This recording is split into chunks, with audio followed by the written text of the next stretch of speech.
Welcome to week 2. Now week 2 we will not be meeting face-to-face in class, and that is October 28th. All of our work will be done online through Canvas for this week. The next time we meet in person will be Monday, November 4th, if you can believe it's already November. What I'd like to do is go over Module 2 with you right now, and how to do that is you want to go ahead and access Module 2, and we're going to click under the instructions, and in this module you will be reading Chapter 11 and Chapter 12 of our textbook.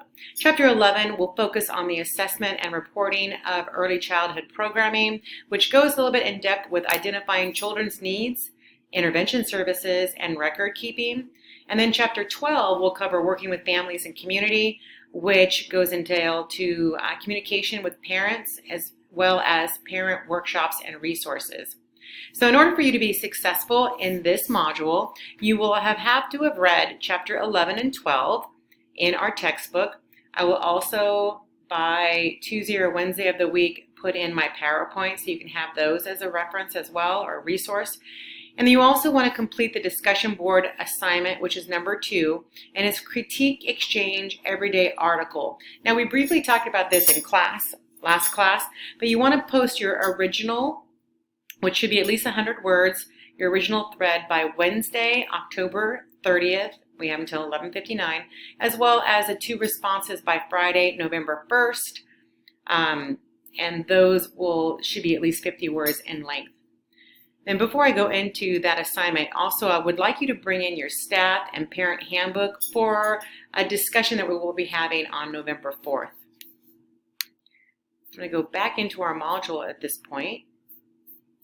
Module 2, and I'm going to go ahead and go over the Childhood Exchange Article Critique. So basically you're going to click on this website right here. 1 through 3 will tell you how to get into it, what you need to put in and so forth to get a free account. And then after reading the article, you want to include the following in your original thread. Again, due Wednesday the 30th by 11:59 p.m. You want to include the article name, author of the article, date of issue, and then why did you choose this article? Why was it interesting to you? Also, you want to give us a brief summary of the article, and how will you utilize this information gained from this article in your everyday life or work life? And then again, the original thread is due the 30th, with 2 peer replies being due Friday, November 1st. Down below, you will see a rubric, and this will tell you in detail how to receive full credit for this assignment. I would like to go back to the module 2 once again and go over the job description. There's a job description assignment due November 4th, which is the next time we meet. And basically, I'd like you just to type up a 1-page job description for an educator. So it's for a preschool teacher. And there is some information located in Chapter 5 of our textbook, and it's on page 104, figure 5.3. And this should only be a 1-page description, and it's worth 20 points. Again, it's due the 4th of November.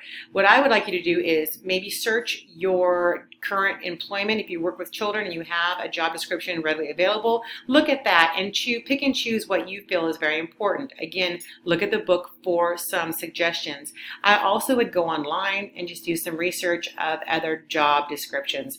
So that is due on the 4th when we come back. And you'll have until 11:59, so you actually will have class session, and then you'll have time. So if you have any questions, please feel free to email me directly. I will get back to you within 24 hours.